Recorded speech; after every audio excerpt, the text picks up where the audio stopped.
지금 시장에 심상치 않은 일이 벌어지고 있습니다. 주식시장의 변동성에 머리가 아픈 와중에 조용히 하지만 무섭게 치솟는 자산이 있습니다. 바로 금입니다. 불과 2달 전까지만 해도 이제 고점 아니냐는 말이 많았죠. 그런데 23일자 속보를 보면 현지 시간 22일 런던 귀금속 시장협회가 공시한 금 현물 가격이 온스당 4,448.89달러를 기록했습니다. 우리 돈으로 따지면 온스당 약 660만원이 넘는 금액입니다. 더 놀라운 건 상승 속도입니다. 작년 말과 비교하면 무려 70% 이상 껑충 뛰었습니다. 주식도 아닌 안전자산 금이 1년 만에 70% 수익률을 냈다. 이건 단순한 상승이 아니라 폭주에 가깝습니다. 오늘 영상에서는 왜 지금 전 세계의 돈이 금으로 몰리는지, 그리고 기사에서 언급된 내년 초 추가 상승의 근거가 무엇인지 낱낱이 파헤쳐 보겠습니다. 이번 금값 폭등은 단순히 운이 좋아 오른 것이 아닙니다. 기사에서 분석한 3가지 결정적인 엔진이 동시에 풀가동되고 있기 때문입니다. 첫 번째 엔진은 지정학적 리스크의 물리적 전이입니다. 단순히 불안감을 넘어 현재 미국과 베네수엘라 사이의 갈등이 깊어지면서 군사적 긴장감을 최고조로 끌어올리고 있습니다. 역사적으로 금값은 총성이 들리기 직전 가장 가파르게 오릅니다. 종이 화폐나 디지털 자산은 통신망이 끊기거나 국가 시스템이 붕괴될 때 그 가치를 보장받기 어렵지만, 실물금은 인류 역사가 시작된 이래 단 한 번도 신뢰를 잃은 적이 없기 때문이죠. 특히 에너지 자원이 풍부한 지역에서의 갈등은 인플레이션 우려까지 자극하며 투자자들에게 믿을 건 실물금밖에 없다는 본능적 확신을 심어주고 있습니다. 두 번째 엔진은 미 연준의 거시 경제적 항복 선언입니다. 최근 발표된 미국의 고용과 물가 지표를 보면 연준의 고민이 깊습니다. 물가는 목표치인 2%대에 안착하며 인플레이션 잡기에 성공하는 듯 보이지만, 문제는 고용입니다. 일자리 증가세가 눈에 띄게 둔화되고 임금 상승 압력이 완화되었다는 건 이제 경기 침체를 막기 위해 금리를 내려야 하는 시점이 왔다는 강력한 신호입니다. 금은 이자가 나오지 않기에 고금리 시대에는 외면받지만, 금리가 인하되는 순간 달러의 가치는 하락하고 금의 가치는 수직 상승합니다. 시장은 이미 내년에 연쇄적인 금리 인하가 단행될 것이라는 피벗 시나리오에 모든 돈을 걸었습니다. 세 번째 엔진은 중앙은행들에 대한 자산 구축입니다. 우리가 주목해야 할 가장 무서운 대목은 바로 중앙은행들의 매집 속도입니다. 세계금협회에 따르면 지난 10월 한 달간 전 세계 중앙은행들이 순매입한 금이 53톤에 달합니다. 이는 전월 대비 36%나 급증한 수치이며 작년 11월 이후 최대 규모죠. 특히 중국 인민은행은 무려 13개월 연속으로 금을 사들이고 있습니다. 이는 단순한 투자가 아니라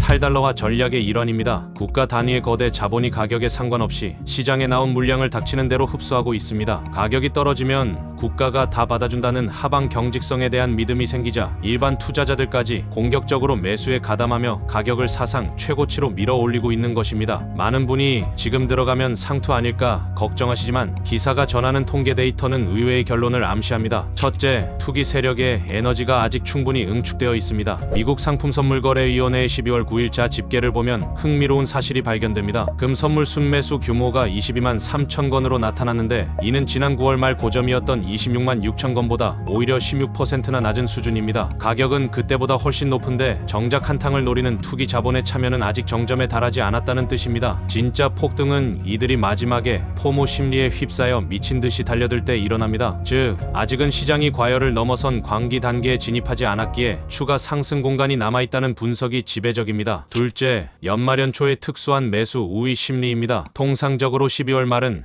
헤지펀드들이 수익을 확정 짓기 위해 매물을 던지는 기간입니다. 하지만 올해는 예년보다 거래가 훨씬 활발합니다. 전문가들은 이를 새해에 대한 경계심으로 해석합니다. 내년 초 시장에 어떤 변동성이 닥칠지 모른다는 불안감이 투자자들로 하여금 익절보다는 보유를 선택하게 만들고 있습니다. 내일은 더 비쌀 것이라는 확신이 차익 실현 욕구를 압도하며 연말 조정 없이 곧바로 내년 초 랠리로 이어질 가능성을 높이고 있는 것이죠. 셋째, 심리적 저항선을 넘어선 가격의 자유로움입니다. 온스당 4,400달러라는 숫자는 투자자들에게 난공불락의 요새와 같았습니다. 하지만 이 벽을 뚫고 4,448달러를 돌파했다는 것은 이제 위로 막힌 천장이 사라졌다는 것을 의미합니다. 시장 전략가들은 이제 일시적인 가격 하락이 오더라도 이를 위험이 아닌 저가 매수 기회로 판단하는 대기 수요가 줄을 서 있다고 분석합니다. 중앙은행이라는 거대한 뒷배가 바닥을 지지하고 투기 세력이 상방을 열어둔 상황에서 금값 금값은 이제 우리가 경험하지 못한 새로운 가격 영역대로 진입하고 있습니다. 결론을 내려보겠습니다. 현재 금값의 기록적인 상승은 일시적인 유행이 아닙니다. 지정학적 위기라는 불씨에 금리 인하라는 기름이 부어졌고 국가라는 거대 자본이 화력을 더하고 있는 거대한 시대적 흐름입니다. 물론 모든 자산은 오르면 조정을 받기 마련입니다. 하지만 이번 상승은 근본적인 시장의 구조적 변화를 반영하고 있습니다. 기사에서 언급된 것처럼 내년 초까지 추가 상승 여력이 충분하다는 전망은 단순히 희망회로가 아니라 철저한 수급 데이터와 국가적 움직임에 근거하고 있습니다. 지금 당장 모든 자산을 금으로 바꾸라는 뜻이 아닙니다. 하지만 적어도 여러분의 자산 포트폴리오에 금이라는 보험이 빠져 있지는 않은지, 이 반짝이는 자산이 내 미래를 지켜줄 준비가 되어 있는지 점검해 보셔야 합니다. 시장의 불확실성이 커질수록 결국 마지막에 웃는 것은 금을 가진 자들이었다는 역사의 교훈을 잊지 마시기 바랍니다. 여러분이 생각하는 내년 금값의 적정가는 얼마인가요? 댓글로 의견 나눠주시고 오늘 분석이 여러분의 자산을 지킬 날카로운 통찰이 되었기를 바랍니다. 저는 다음에도 더 본질적인 최신 경제 뉴스로 다시 찾아뵙겠습니다. 시청해주셔서 감사합니다.